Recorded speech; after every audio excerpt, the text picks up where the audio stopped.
Hello children, welcome back in my channel Vidya Niketan and I am Sunita Srivastav. Children, today I am going to start chapter 2 of your English book, The Concentrated Pythons Question, Answer and Difficult Word Meaning. बच्चों, इसके पिछले video में मैंने इस chapter को बहुत अच्छी तरह से एक्सप्लेन किया है और हिंदी में समझाया है मैंने। तो अगर आपने नहीं देखे हैं उस वीडियो को तो प्लीज़ आप ज़रूर देखें, क्योंकि चैप्टर समझना बहुत ज़रूरी होता है। अगर आप चैप्टर को अच्छी तरह से समझ लेंगे तो आपको वर्ड मीनिंग और क्वेश्चन आंसर लर्न करने में बिल्कुल भी कोई दिक्कत नहीं होगी। वैसे मैं यहाँ क्वेश्चन आंसर आपको हिंदी में समझाती भी जाऊँगी। तो चलिए हम शुरू करेंगे अपने क्वेश्चन आंसर को। पहले तो सबसे पहला हमारा क्वेश्चन है question 1, where did and from home did grandfather by the python, यानी दादाजी ने किससे और कहाँ से अजगर खरीदा था। तो यहाँ पे आंसर है grandfather bought a python from snake charmer in the bazaar, यानी दादाजी ने पाइथन को स्नैक चार्मर से सपेरे से बाज़ार में खरीदा था। क्वेश्चन नंबर 2 है why was the gathering at the बाज़ार इम्प्रेस्ड बाई ग्रैंडफादर, यानी कि बाज़ार में जो भीड़ इकट्ठी थी वो उनको दादाजी ने किस तरह से इम्प्रेस किया, या वो भीड़ दादाजी से किस तरह से इम्प्रेस हो गई। तो आंसर है द गैदरिंग एट द बाज़ार impressed by grandfather because grandfather slinging the Python over his shoulder. जो वहाँ भीड़ इकट्ठी थी बाज़ार में वो दादाजी से इसलिए इम्प्रेस हो गई क्योंकि दादाजी ने पाइथन को अपने कंधे से झुला रखा था। तो ये मैंने बहुत अच्छे से चैप्टर को एक्सप्लेन किया है और हर बात उसमें समझाई हुई है आपको। तो आप प्लीज़ एक बार उस वीडियो को ज़रूर देखें, आपको क्वेश्चन आंसर बहुत जल्दी याद हो जाएंगे। क्वेश्चन नंबर 3 में है Y could the Python not be left out in the garden, क्यों पाइथन को बगीचे में नहीं छोड़ा जा सकता था। क्यों नहीं छोड़ा जा सकता था? क्योंकि आंसर क्या होगा, the Python could not be left out in the garden because it might find its way into the poultry house and eat all the chickens और बर्ड्स। जितने भी बर्ड्स वहाँ पे रखे हुए थे पोल्ट्री हाउस में, पाइथन को हम क्यों नहीं छोड़ सकते थे? दादी माँ क्यों परेशान थी कि इसे हम गार्डन में भी नहीं छोड़ सकते, नहीं तो क्या होगा कि जो पाइथन है वो मुर्गी घर का रास्ता ढूंढ लेगा और वहाँ जाकर सभी मुर्गियों को, सभी चिकन को या बर्ड्स को जो भी उन्होंने रखा था पोल्ट्री हाउस में, उन्हें वो खा जाएगा। नेक्स्ट है question number 4, how did they discover that the Python had escaped from the bathroom, कैसे उन्होंने डिस्कवर किया कि जो अजगर है वो भाग गया है बाथरूम से। कैसे उनको पता चला, कब पता चला और कैसे पता चला? तो when grandfather stepped in the bathroom to feed it, यहाँ पे एक ही ईट होगा, फीड इट या फीड टू पाइथन, पाइथन भी हम लिख सकते हैं, ईट मैंने पाइथन के लिए यहाँ पे लिखा है। तो जब दादाजी पाइथन को खाना खिलाने के लिए गए तब क्या हुआ, but python was not there, लेकिन पाइथन वहाँ पे यानी अजगर वहाँ पे नहीं था, क्योंकि दादाजी ने उसको कहाँ बंद कर रखा था, बाथरूम में बंद कर रखा था उसको। और दादी माँ ने कहा था कि इसे ले जाकर आप नदी के पार जंगल में छोड़ आइए, लेकिन दादाजी ने कहा था कि उसे पहले खिला लेने दीजिए। तब दादाजी जब खाना लेके उसका जाते हैं बाथरूम में, तब क्या होता है कि वो वहाँ पर but python was not there, तब वहाँ पर पाइथन उनको नहीं मिलता। Then they discovered that the python has escaped from the bathroom, और तब उन्होंने डिस्कवर किया, तब उन्होंने खुलासा किया कि अरे यहाँ तो पाइथन है ही नहीं, क्योंकि वहाँ उनको पाइथन मिला ही नहीं कहीं भी। Next question number 5, where did aunt Mabel encounter the python first, how did she describe the python. Aunt Mabel ने सबसे पहले पाइथन को कहाँ देखा, यानी आंट मैबल की मुलाकात सबसे पहले पाइथन से कहाँ पे हुई। How did she describe the python, और उन्होंने पाइथन को किस तरह से डिस्क्राइब किया, पाइथन के बारे में क्या क्या बताया उन्होंने। तो आंसर है aunt Mabel encounter the python first in the guava tree, सबसे पहले उनकी मुलाकात पाइथन से हुई थी अमरूद के पेड़ पर।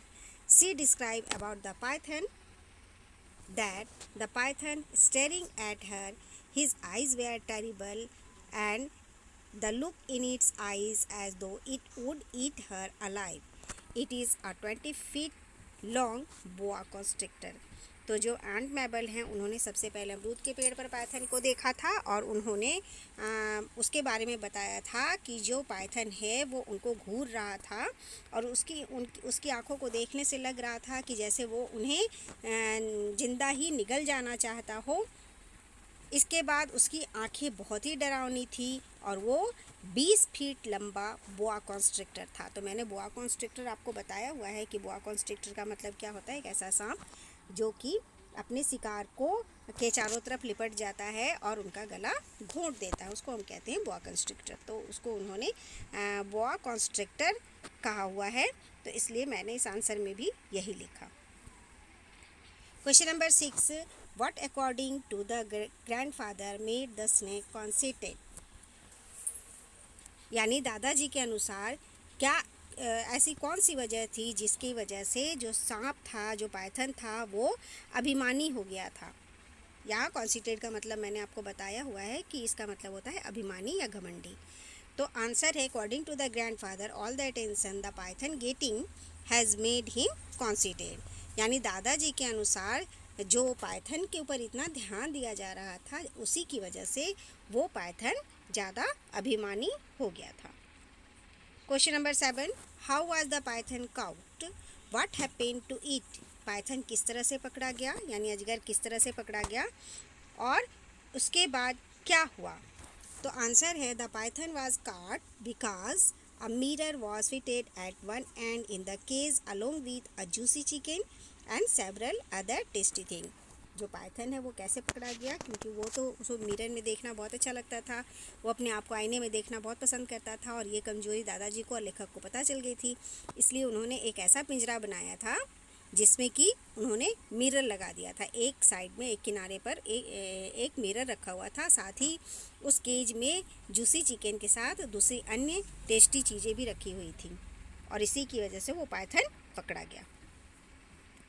इसके बाद क्या हुआ, जब पाइथन पकड़ा गया तो the Python eating everything left out for him and was curled up in front of the mirror with something that resembled a smile on his face. Python उस पिंजरे में पकड़ा तो गया, लेकिन वो उसमें रखी सारी चीज़ों को खा लिया था जो भी रखी हुई थी उसके लिए। और इसके बाद क्या किया था, वो कुंडली मारकर उस मिरर के सामने बैठ गया था और उस समय उसके चेहरे पे एक मुस्कान थी। नेक्स्ट है रेफरेंस टू कॉन्टेस्ट। ये आपके नेक्स्ट पेज पे ये क्वेश्चंस हैं। तो सबसे पहला क्वेश्चन जो उसमें है, इसमें कुछ स्टेटमेंट दिए हुए हैं, कुछ सेंटेंस दिए हुए हैं और उसी पर डिपेंड हैं ये नीचे के क्वेश्चंस। तो आइए हम पहले इस सेंटेंस को पढ़ते हैं। The noise about grandmother on to the बरामदा where nearly fainted at the sight of the python curled round grandfather's throat. तो यहाँ पर जो आवाज़ है वो दादी माँ को बरामदे तक खींच लाता है, जो कि दादी माँ वहाँ आने के बाद, बरामदे में आने के बाद क्या हो जाती हैं, वहाँ के दृश्य को देखकर बेहोश हो जाती हैं। और क्या दृश्य था वो, कि दादाजी के गले में एक अजगर लिपटा हुआ था। तो यहाँ जो नॉइज़ है वो किसके लिए है, क्वेश्चन आपका यही है यहाँ पर। यहाँ what is the noise being referred to here, यहाँ जो नॉइज़ है वो किसके लिए रेफर है, कौन सी नॉइज़? तो जो नॉइज़ थी वो कौन सी थी, the noise is referred to the squealing of the monkey Toto. जो यहाँ नॉइज़ है यानी चिल्ला चिल्ला के मंकी जो है, दादाजी को सबसे पहले उसी ने देखा था अजगर को लेकर आते हुए, तो वो चिल्ला चिल्ला कर घर में पहुँच गया था और उसी की आवाज़ सुनकर दादी माँ बरामदे में आ गई थी। तो यहाँ जो नॉइज़ है वो उस मंकी टूटू का है। नंबर बी में है why did grandmother faint at the sight of the python. Why did grandmother faint at the sight of the python. Python को देखकर दादी माँ क्यों बेहोश हो गई थी? आंसर होगा grand mother fainted at the sight of the Python because Python curled round grandfather's throat. दादी माँ उस अजगर को देखकर इसलिए बेहोश हो गई थी क्योंकि उस समय जो अजगर था वो दादाजी के गले में कर्ल्ड था, लिपटा हुआ था। नंबर सी में देखिए why did grandfather have a Python curled around his throat. दादाजी ने उस पाइथन को अपने थ्रोट में, अपने गले में क्यों लिपटा रखा था, या क्यों लिपटा रखा था। तो आंसर होगा grandfather curled round a Python in his throat because it is only a young fellow. उन्होंने उस अजगर को अपने गले में इसलिए लिपटा रखा था क्योंकि उस समय वो एक छोटा अजगर का बच्चा था। Number 2, he must have gone. अब यहाँ दूसरा हमारा शुरू हो रहा है, तो इस लाइन को पढ़ें और इसके बाद इससे रिलेटेड क्वेश्चन नीचे होंगे। He must have gone over the garden wall said grandfather, he will be well away by now. I certainly hope so, said grandmother with a look of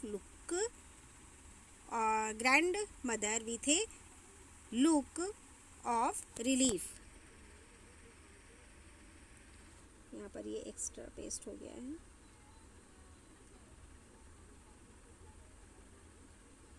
ये नहीं होगा, ठीक है बच्चों, ये एक्स्ट्रा पेस्ट हो गया है, लुक ऑफ रिलीफ, ठीक है। तो ये है स्टेटमेंट उस वक्त की जब दादाजी को पाइथन नहीं मिला था और दादाजी ने आशा प्रकट करते हुए ये कहा था कि शायद जो बाथरूम की खिड़की खुली रह गई है उसी से वो निकलकर बाहर चला गया है और शायद इस बाउंड्री वॉल के बाहर भी वो अजगर चला गया है और अगर उसने ऐसा किया है तो शायद वो बहुत दूर चला गया होगा। और दादी माँ भी आशा जताते हुए कहती हैं, निश्चिंतता प्रकट करते हुए ये कहती हैं कि शायद ऐसा ही होगा, मैं भी ऐसी ही आशा करती हूँ। तो ये वो स्टेटमेंट है और इससे रिलेटेड क्वेश्चन होंगे कि यहाँ पे हु इज ही, यहाँ पे ही किसके लिए यूज़ हुआ है, तो यहाँ पे ही यूज़ हुआ है द पाइथन के लिए। Where did he been kept, वो कहाँ रखा हुआ था, इन द बाथरूम, उसको कहाँ रखा हुआ था, in the bathroom. How had he escaped, वो कैसे भाग गया था, he escaped through the window of the bathroom, वो बाथरूम की खिड़की से भाग गया था। Why was grandmother relieved? Answer होगा grandmother relieved because she hoped that the snake gone away forever. दादी माँ इसलिए निश्चिंत हो गई थी क्योंकि उनको लगा, वो आशा कर रही थी कि शायद स्नेक हमेशा के लिए चला गया है। आइए इनके डिफ़िकल्ट वर्ड और मीनिंग भी हम देख लेते हैं। तो यहाँ मैंने एक तरफ वर्ड और एक तरफ मीनिंग लिखा हुआ है। देखिए सबसे पहले है टॉलरेंट, तो इसका मतलब होता है शोविंग विलिंगनेस टू एक्सेप्ट।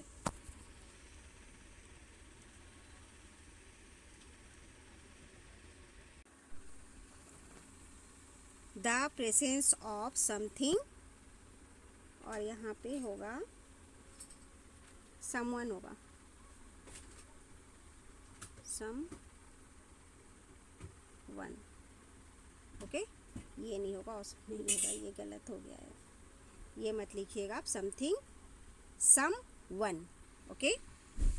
तो मैं एक बार दोबारा से कर देती हूँ। टॉलरेंट का मतलब होगा showing willingness to accept the presence of something और समवन।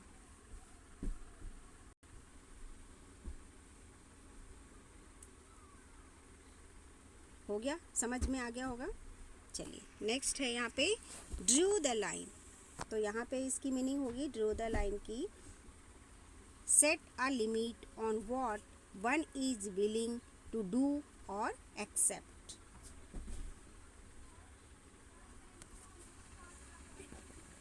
नेक्स्ट होगा कॉन्सिटेट का मतलब वेन और हैविंग और showing an excessively high opinion of one self.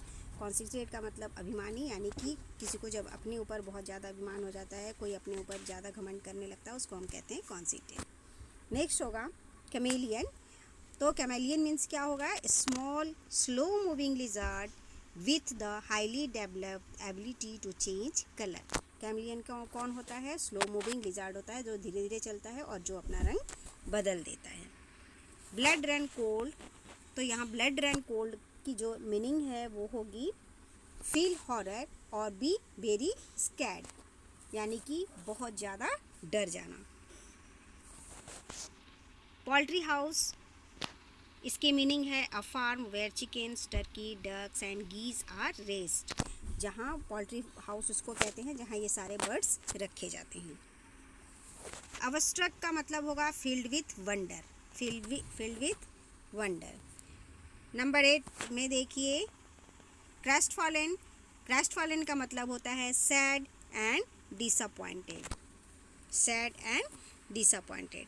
इसके बाद है ओ डी कोलोन, ये है एक तरह का परफ्यूम, तो अ स्वीट स्मेलिंग परफ्यूम, ये स्वीट स्मेलिंग परफ्यूम जो कि इस चैप्टर में यूज़ हुआ है।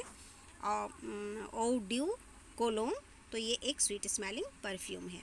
Boa constrictor, a large snake that kills by coiling around its prey and strangling it, एक ऐसा सांप जो कि अपने शिकार को पर लिपट जाता है और उसका गला घोंट देता है। नेक्स्ट है सैलेड फोर्थ, और उसकी मीनिंग होती है रस्ट आउट, यानी बाहर जाना। नेक्स्ट है अलाइव विथ लाफ्टर, तो यहाँ उसकी मीनिंग होगी फिल्ड विथ लाफ्टर। एमर्ज का मतलब होता है कम आउट और अपीयर। नेक्स्ट है वेन। वेन जो है वो अनदर वर्ड फॉर कॉन्सिटेड, कॉन्सिटेड का ही दूसरा वर्ड है ये वेन। नेक्स्ट होगा प्रॉलिंग, तो प्रॉलिंग मीन्स क्या होता है moving about restlessly and stealthily specially in search of prey. Prowling का मतलब होता है कि इधर उधर अपनी शिकार की तलाश में घूमने वाला जीव, जैसे अजगर कहीं भी अपनी शिकार की तलाश में वो इधर उधर क्या कहता है क्रॉल करता रहता है, तो वही होती है उसी को कहा जाता है प्रॉलिंग।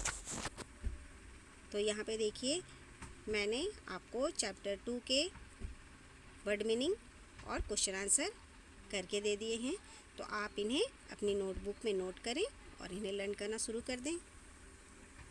अपना ध्यान रखें, बाहर बिल्कुल ना निकलें, घर में रहें और अपनी पढ़ाई पूरी करें। Have a nice day beta. Thank you and bye.